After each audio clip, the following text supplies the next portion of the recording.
Electric potential lesson में आज हम लोग पोटेंशियल एनर्जी पढ़ेंगे और स्फेरिकल सेल और स्फेयर के कारण जो है पोटेंशियल निकालना सीखेंगे। तो सबसे पहले हम लोग देखते हैं इलेक्ट्रोस्टैटिक पोटेंशियल एनर्जी।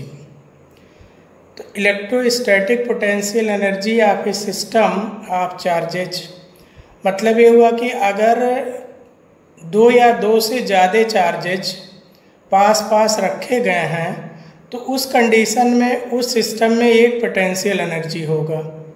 इस पोटेंशियल एनर्जी को किस तरह से हम लोग डिफाइन करते हैं? Total amount of work done in bringing the various charges to their respective position from infinitely large mutual separation. मतलब जितने भी चार्ज पार्टिकल प्लेस किए गए हैं सिस्टम में, उन सभी चार्ज पार्टिकल को इनफाइनाइट से उस पर्टिकुलर पोजीशन तक लाने में हमें जितना टोटल वर्क करना पड़ेगा वह टोटल वर्क डन उस सिस्टम का पोटेंशियल एनर्जी होगा।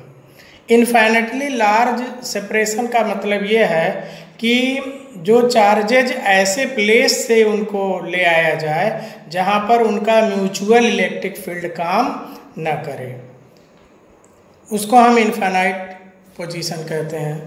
बच्चों यहाँ पर सपोज करिएगा कि दो चार्ज पार्टिकल के कारण हम लोग पोटेंशियल एनर्जी का फॉर्मूला सबसे पहले देखते हैं।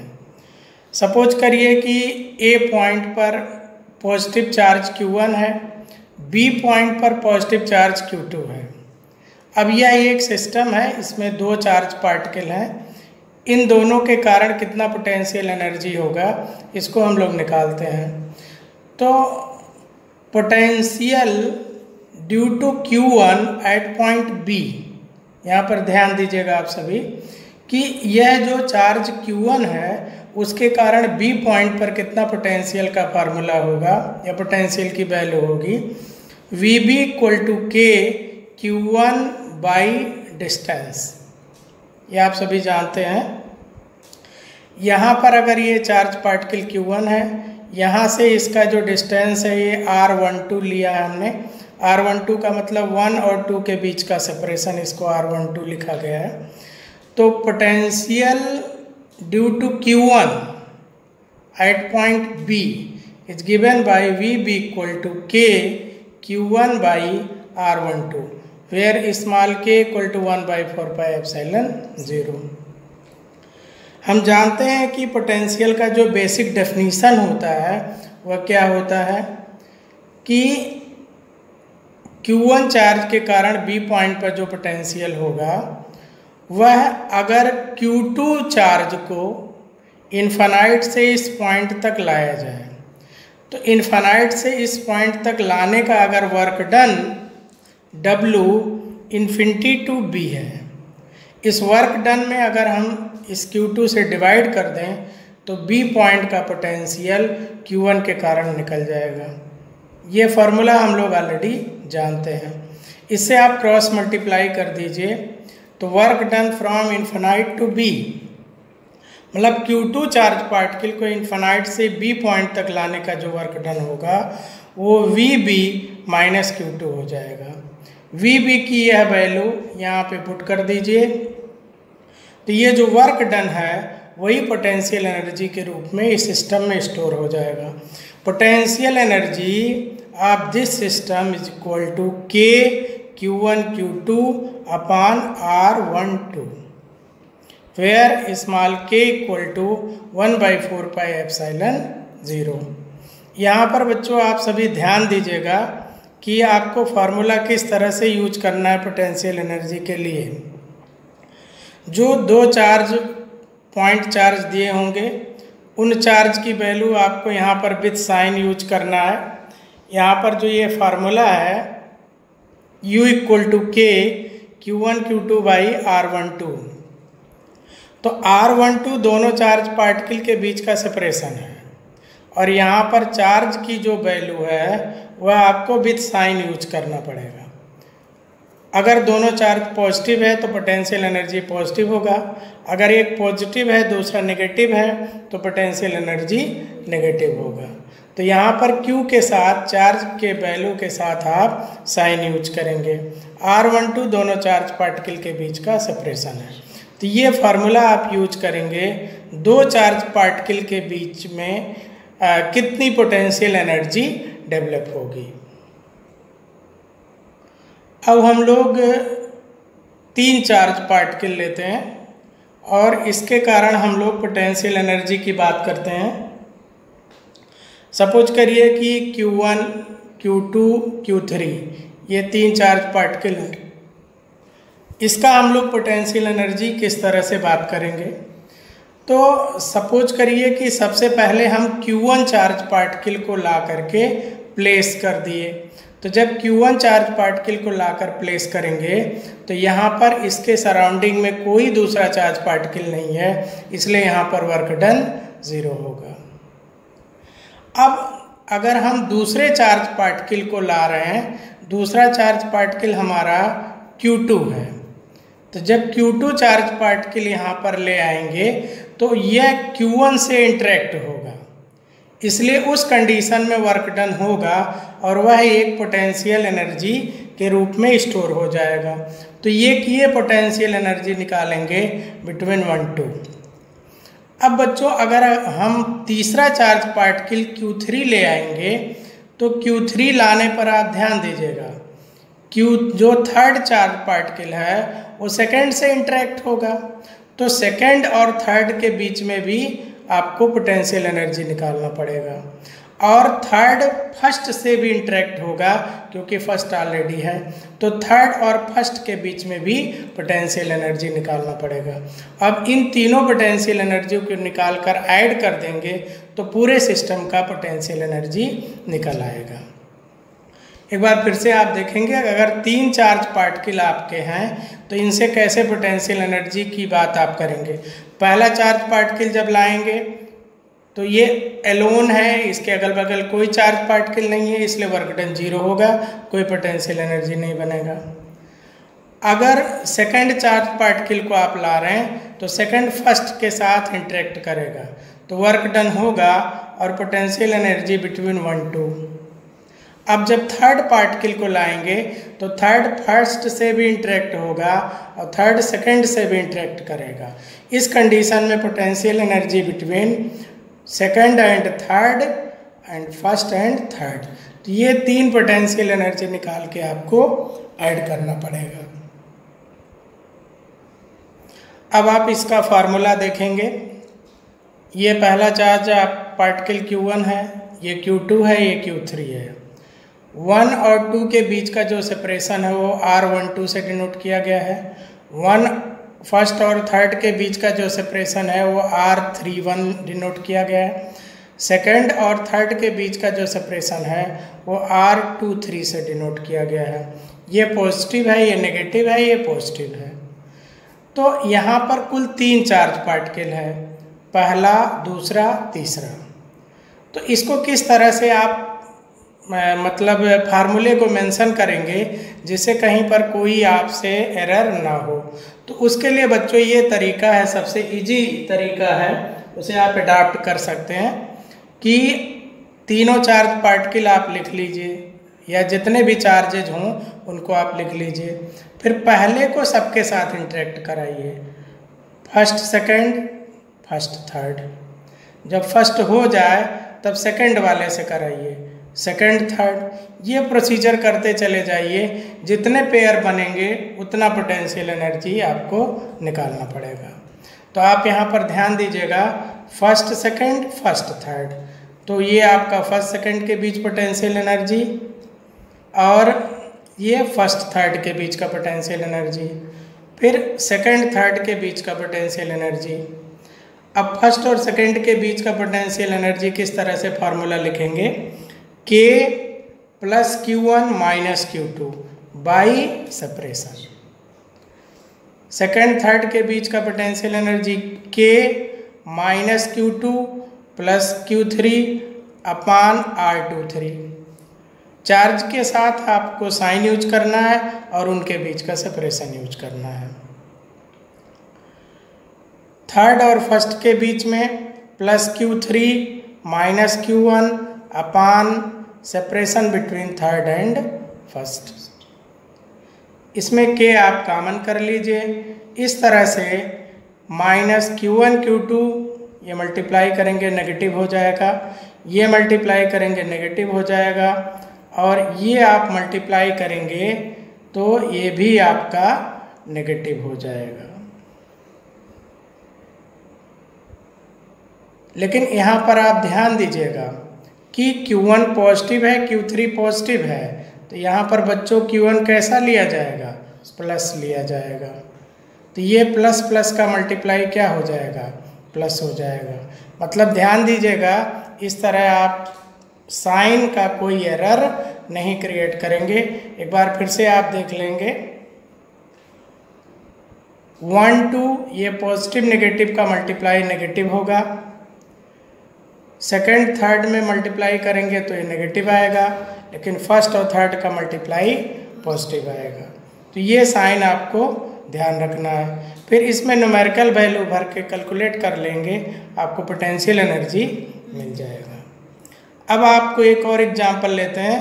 बच्चों सपोज करिए कि 4 चार्ज पार्टिकल है, इनके बीच में आप पोटेंशियल एनर्जी की बात कैसे करेंगे? तो सपोज करिए Q1 Q2 Q3 Q4 ये चार्ज पार्टिकल है। इसमें Q1 पॉजिटिव है, Q2 नेगेटिव है, Q3 नेगेटिव है, Q4 पॉजिटिव है। तो इसमें कितने पोटेंशियल एनर्जी आपको निकालना पड़ेगा? आपको कुछ आइडिया देते हैं, समझिएगा। 1 2 1 3 1 4, 1 के साथ जितने पेयर बने उतने आप बना लीजिए। तो ये पोटेंशियल एनर्जी आपका हो गया Q1 Q2 Q1 Q3 Q1 Q4। यहाँ पर आप ध्यान दीजिएगा बच्चों, यहाँ पर हम साइन नहीं यूज कर रहे हैं। आप जब न्यूमेरिकल वैल्यू पुट करेंगे तो ये पॉजिटिव निगेटिव का साइन आप यूज करेंगे। अब जब 1 के साथ सबका पेयर बन गया तो ये 1 2 1 3 1 4। अब आप सेकंड के साथ शुरू करिए, 2 3 2 4। तो ये आपका Q2 Q3 Q2 Q4 हो गया। अब इसके बाद Q3 Q4, ये Q3 Q4 हो गया। जो आपको 2 चार्ज पार्टिकल जो आप लेंगे न्यूमरेटर में, उन्हीं के बीच का आप सेपरेशन लेंगे। जैसे ये आपका Q1 Q3 है तो 1 3 के बीच का सेपरेशन लेना है। ये 1 4 है तो ये 1 और 4 के बीच का सेपरेशन लेना है। एक बात फिर आपसे हम रिपीट करेंगे कि जैसे ये Q1 Q2 आप लिख रहे हैं तो ये पॉजिटिव है, ये नेगेटिव है, तो यहाँ पर पॉजिटिव और नेगेटिव साइन यूज करेंगे और यहाँ पर फाइनली क्या आपका आएगा? नेगेटिव आएगा। अब जैसे Q1 Q3 ये पॉजिटिव या नेगेटिव है तो ये आपका नेगेटिव आ जाएगा। फिर Q1 Q4 दोनों पॉजिटिव है तो ये पॉजिटिव हो जाएगा। फिर Q2 Q3 नेगेटिव नेगेटिव का प्रोडक्ट आपका पॉजिटिव हो जाएगा। Q2 Q4 ये आपका नेगेटिव हो जाएगा। फिर Q3 Q4 ये नेगेटिव हो जाएगा। और नीचे जो सेपरेशन है ये आपको मीटर में यूज करना है। इस तरह से आप पोटेंशियल एनर्जी का न्यूमेरिकल कैलकुलेट करेंगे। Relation between electric field and potential. We know that potential delta V equal to W/Q0। फिर अगर हम इसको पोटेंशियल डिफरेंस के टर्म में हम लिखते हैं तो potential final position minus potential initial position equal to work done upon Q0। Since work done W equal to integral F dot dr, ये आपका फोर्स इंटू डिस्प्लेसमेंट है। अगर इस वर्क की वैल्यू को यहाँ पर पुट कर दें, integral F dot dr upon Q0, तो F/Q0 फोर्स अपॉन चार्ज, ये आपका होता है इलेक्ट्रिक फील्ड। ये इंटीग्रल कहाँ से आप लेंगे? R initial to R final. बच्चों सपोज करिए कि किसी चार्ज पार्टिकल से काफ़ी इन्फिनाइट डिस्टेंस पर आप पॉइंट ले रहे हैं, initial point are I infinite आप ले रहे हैं, तो इन्फिनाइट पर चार्ज पार्टिकल के कारण जो पोटेंशियल होगा वो ज़ीरो होगा, तो इसलिए आई आपका हो गया इन्फिनाइट। और जो फाइनल पोजीशन हम ले रहे हैं वो चार्ज पार्टिकल से आर सेपरेशन पर है। तो इस तरह से ये आपको रिलेशन मिला कि potential equal to minus infinity to R E D R. तो इस तरह से अगर इलेक्ट्रिक फील्ड आपको मालूम है तो इस फार्मूले के हेल्प से आप पोटेंशियल डिफाइन कर सकते हैं। V equal to minus infinity to R E D R. लेकिन बच्चों यहाँ पर ध्यान दीजिएगा कि इलेक्ट्रिक फील्ड का जो एक्सप्रेशन है, electric field in term of R equal to F R. F R का मतलब ये मैथमेटिकल रिप्रेजेंटेशन है कि जो इलेक्ट्रिक फील्ड है वो सेपरेशन या आर के टर्म में डिफाइन किया गया हो। तो इस फार्मूले के हेल्प से हम लोग पोटेंशियल कैलकुलेट कर सकते हैं अगर इलेक्ट्रिक फील्ड हमें मालूम हो।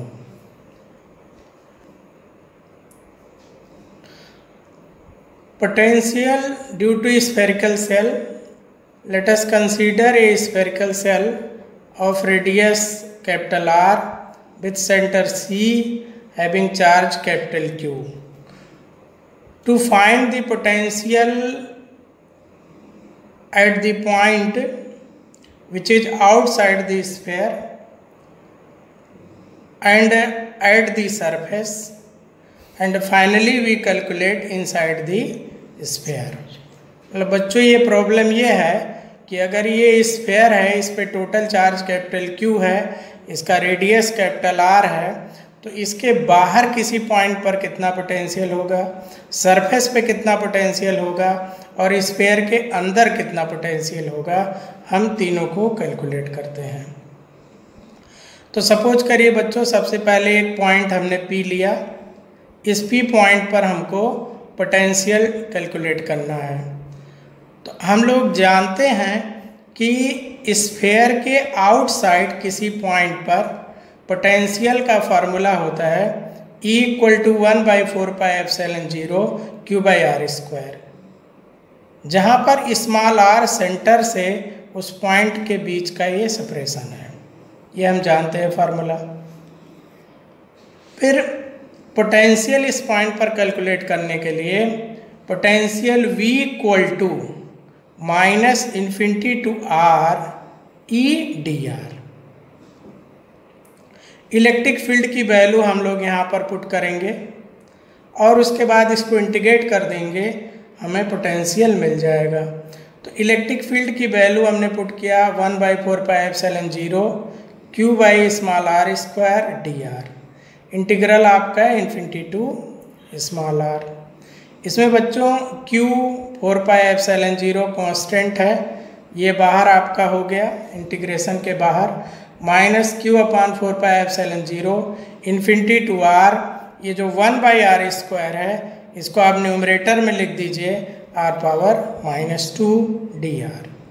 अब इसका इंटीग्रेशन आप अलग से देख लीजिए, इन्फिनिटी टू r⁻⁻2 dr। अब हम लोग इस सरफेस पर पोटेंशियल निकालेंगे, यानी अगर P पॉइंट इस सरफेस पर आ जाए तो इस स्फीयर के कारण कितना पोटेंशियल होगा, यानी at the surface small r equal to capital R, small r equal to capital R। अब सरफेस पर जो पोटेंशियल हो जाएगा minus infinity to capital R E D R. बच्चों ये पुराना एकदम जो इंटीग्रेशन अभी आपने किया है वही इंटीग्रेशन है, ये केवल स्मॉल r की जगह पे कैपिटल R हो जाएगा। तो रिजल्ट आपको मिलेगा potential at the surface equal to 1/4πε0 Q/R। यहाँ पर आपको ध्यान देना है कि जो सरफेस पर पोटेंशियल है वह यहाँ पर डिनोमिनेटर में रेडियस यूज किया जा रहा है। जब आउटसाइड द सेल आप निकालेंगे तो सेंटर से जितना डिस्टेंस होगा वह डिस्टेंस इसकी जगह पर यूज किया जाएगा। अब हम लोग इसमें तीसरा समझते हैं कि इनसाइड कितना पोटेंशियल होगा। अब हम लोग तीसरा डिस्कस करते हैं, अगर P पॉइंट इस स्फीयर के अंदर हो तो इस P पॉइंट पर कितना होगा पोटेंशियल। अगर सेंटर से इसका जो डिस्टेंस है वो स्मॉल r है, रेडियस कैपिटल R है, टोटल चार्ज Q है। हम सभी जानते हैं कि electric field outside the sphere K = Q/R², जहाँ पर स्मॉल r जो है वो सेंटर से उस पॉइंट का ये डिस्टेंस है। अगर ये P पॉइंट यहाँ पर बाहर होता तो बाहर इलेक्ट्रिक फील्ड का ये फार्मूला है। लेकिन हम सभी जानते हैं कि एक स्फेरिकल सेल के अंदर कहीं भी अगर हम कोई पॉइंट लें तो वहाँ पर इलेक्ट्रिक फील्ड ज़ीरो होता है, इनसाइड इलेक्ट्रिक फील्ड ज़ीरो होगा। तो अब इस P पॉइंट पर पोटेंशियल किस तरह से कैलकुलेट करेंगे। इनफाइनाइट से इस पॉइंट तक का आपको निकालना पड़ेगा, इंटीग्रेशन करना पड़ेगा। तो potential at point P = -∞ to small r EdR। बच्चों आप ध्यान दीजिएगा, इन्फिनिटी से सरफेस तक जब आप आएंगे तो इलेक्ट्रिक फील्ड है, वह सेंटर से डिस्टेंस पर डिपेंड करेगा। लेकिन इस स्फीयर के ज्यों ही आप अंदर आएंगे इलेक्ट्रिक फील्ड ज़ीरो हो जाएगा। इसका मतलब आउटसाइड इलेक्ट्रिक फील्ड का अलग बिहेवियर है, इनसाइड इलेक्ट्रिक फील्ड का अलग बिहेवियर है। इसलिए जो हमारा इंटीग्रल है इन्फिनिटी टू स्मॉल r, उसको हम दो पार्ट में स्प्लिट कर देंगे। इन्फिनिटी टू कैपिटल R यानी सरफेस तक और capital R to small r। तो जो इंटीग्रल इन्फिनिटी टू r है यह दो इंटीग्रल में आपका स्प्लिट हो जाएगा। Infinity to capital R plus capital R to small r, लेकिन इस माइनस के कारण ये दोनों माइनस लिखा गया है। आप ध्यान दीजिएगा, infinity to capital R outside electric field है, क्योंकि यहाँ से लेके यहाँ तक इलेक्ट्रिक फील्ड बाहर कितना है वो आपको यूज करना पड़ेगा। और कैपिटल R से स्मॉल r तक इनसाइड इलेक्ट्रिक फील्ड है, इसलिए यहाँ पर इलेक्ट्रिक फील्ड इनसाइड लिखा गया है। आप सभी जानते हैं कि इलेक्ट्रिक फील्ड इनसाइड ज़ीरो है, इसलिए जो ये टर्म है ये आपका ज़ीरो हो जाएगा।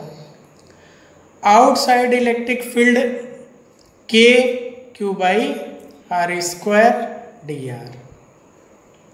यहाँ पर KQ आपका बाहर हो गया इंटीग्रल के, -KQ infinity to capital R⁻⁻2 dr। इसका इंटीग्रल बच्चों आप सभी अभी कुछ देर पहले देखे हैं कि R⁻⁻2 dr इसका इंटीग्रल आपको मिला था -1/r। -1/r और ये नेगेटिव पॉजिटिव हो जाएगा, जो आप लिमिट पुट करेंगे तो ये कैपिटल R हो जाएगा। तो यहाँ पर एक इम्पॉर्टेंट पॉइंट आपको दिखाई पड़ रहा है कि पोटेंशियल इनसाइड द स्फीयर, ये जो स्फेरिकल सेल है इसके अंदर आपको यूनिफॉर्म पोटेंशियल मिलेगा 1/4πε0 Q/R। यह सरफेस के पोटेंशियल के इक्वल है। यानी यहाँ पर एक इम्पोर्टेंट पॉइंट आपको ये ध्यान देना है कि इस स्फीयर के बाहर पोटेंशियल सेंटर से डिस्टेंस पर डिपेंड करेगा। सरफेस पर जो पोटेंशियल है उसमें डिनोमिनेटर में कैपिटल R आ जाएगा, और जो सरफेस पे पोटेंशियल होगा वही पोटेंशियल इस स्फीयर के अंदर सेंटर पर हर पॉइंट पर वही पोटेंशियल होगा, और उसकी वैल्यू आपको लिखनी पड़ेगी V inside the sphere 1/4πε0 Q/R। बच्चों यहाँ पर ध्यान दीजिएगा कि स्फेरिकल सेल के अंदर इलेक्ट्रिक फील्ड ज़ीरो होता है लेकिन पोटेंशियल ज़ीरो नहीं होता है। इनसाइड ये आपका पोटेंशियल है। इस तरह से अब हम लोग एक सीधा फार्मूला देख लेते हैं। Potential due to uniform charged sphere. अगर ये एक स्फीयर है, इसका सेंटर C है, इसका रेडियस कैपिटल R है, इस पर टोटल चार्ज आपका कैपिटल Q है। एक सॉलिड स्फीयर है, इसमें यूनिफॉर्मली चार्ज डिस्ट्रीब्यूट है।